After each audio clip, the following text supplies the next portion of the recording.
Hello friends, welcome to Rainbow Flavors. இன்னைக்கோட recipe என்னன்னா தக்காளி சூப் எப்படி பண்றதுன்னு தான் பார்க்க போறோம்.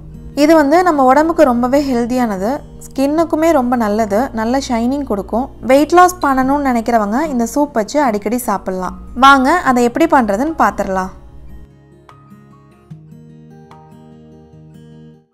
தக்காளி சூப்புக்கு தேவையான எல்லா பொருட்களையும் எடுத்து நான் ரெடியா வச்சிருக்கேன். இது எல்லாத்தையும் நம்ம குக்கர்ல சேர்த்து வேக வச்சு எடுத்துக்க போறோம். அது என்னன்னு பார்க்கலாம்.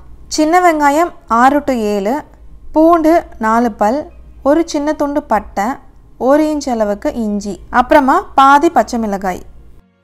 அடுத்து 4 மீடியம் சைஸ் தக்காளி எடுத்து வச்சிருக்கேன். பெரிய சைஸ் தக்காளியா இருந்தா 3 தக்காளி போதும். அடுத்து சூப் கொஞ்சம் டேஸ்டா வரதுக்காக 2 பீன்ஸ், அதுக்கப்புறம் பாதி கேரட், கொஞ்சம் கொத்தமல்லி இலையோட தண்டுகள் எடுத்து வச்சிருக்கேன். இப்போ இது எல்லாத்தையும் நம்ம குக்கர்ல சேர்த்து வேக வச்சு எடுத்துக்க போறோம். சின்ன வெங்காயம், பூண்டு, பச்சை மிளகாய், இஞ்சி, பட்டை, கட் பண்ணி வச்ச கேரட், கட் பண்ணி வச்ச பீன்ஸ், கட் பண்ணி வச்ச தக்காளி. இது கூடவே 500 ml அளவுக்கு தண்ணி சேர்த்துக்கிறேன். அடுத்து 1/4 டீஸ்பூன் மஞ்சள் தூள், தேவையான அளவு உப்பு, கொத்தமல்லி இலையோட தண்டும் சேர்த்துருங்க. சேர்த்துட்டு நம்ம குக்கரை மூடி வச்சிடலாம். இது ஒரு 3 விசில் வர வரைக்கும் நம்ம வேக வச்சு எடுத்து வச்சுக்கலாம். 3 விசில் வந்துருச்சு. இப்போ நம்ம ஸ்டவ் ஆஃப் பண்ணிக்கலாம். விசில் அடங்கினதும் நம்ம குக்கரை ஓப்பன் பண்ணி பார்க்கலாம். இதை நீங்கள் குக்கரில் பண்ணுறதுக்கு பதிலாக சாஸ் பேனில் கூட பண்ணலாம். எல்லாமே நல்லா வெந்திருக்கு. கேரட், பீன்ஸ், தக்காளிலாம் வெந்திருக்கு, ஆனால் கொஞ்சம் முழுசாக இருக்குது. இது லைட்டாக ஆறுனதும் பிளெண்டர் வச்சு நல்லா ஸ்மாஷ் பண்ணி விட்டுறலாம். சப்போஸ் உங்ககிட்ட பிளெண்டர் இல்லை அப்படின்னா இதை நீங்கள் மிக்ஸி ஜாருக்கு மாற்றிட்டு அரைச்சி எடுத்து வச்சுக்கலாம். இதில் நம்ம ஆயிலெலாம் எதுவுமே சேர்க்காம தான் செய்ய போகிறோம், அதனால உடம்புக்கு ரொம்பவே நல்லது.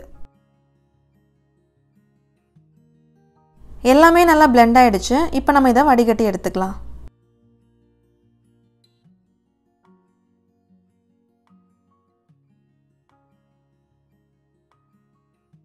வடிகட்டும் போது அந்த தண்ணியை மட்டும் வடிகட்டாமல் இதை அப்படியே நல்லா ஸ்குவீஸ் பண்ணி எடுக்கணும்.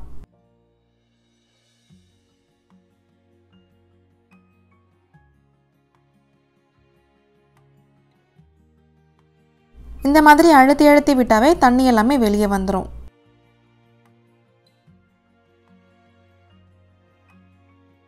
இதை வடிகட்டியாச்சு. இப்போ நம்ம திருப்பி ஸ்டவ்வை ஆன் பண்ணி இதை ஹீட் பண்ணிக்கலாம். சூப்பை நல்லா கொதிக்க விட்டுருங்க. கொதிச்சு வரும்போது 1/2 டீஸ்பூன் அளவுக்கு மிளகுத்தூள் சேர்த்துக்கலாம்.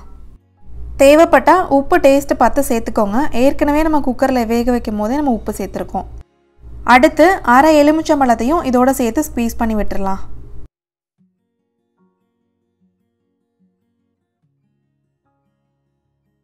எல்லாத்தையும் சேர்த்து நல்லா மிக்ஸ் பண்ணிக்கோங்க. கடைசியாக இது கூட கொஞ்சம் கொத்தமல்லி தலையும் சேர்த்து நம்ம ஸ்டவ் ஆஃப் பண்ணிடலாம்.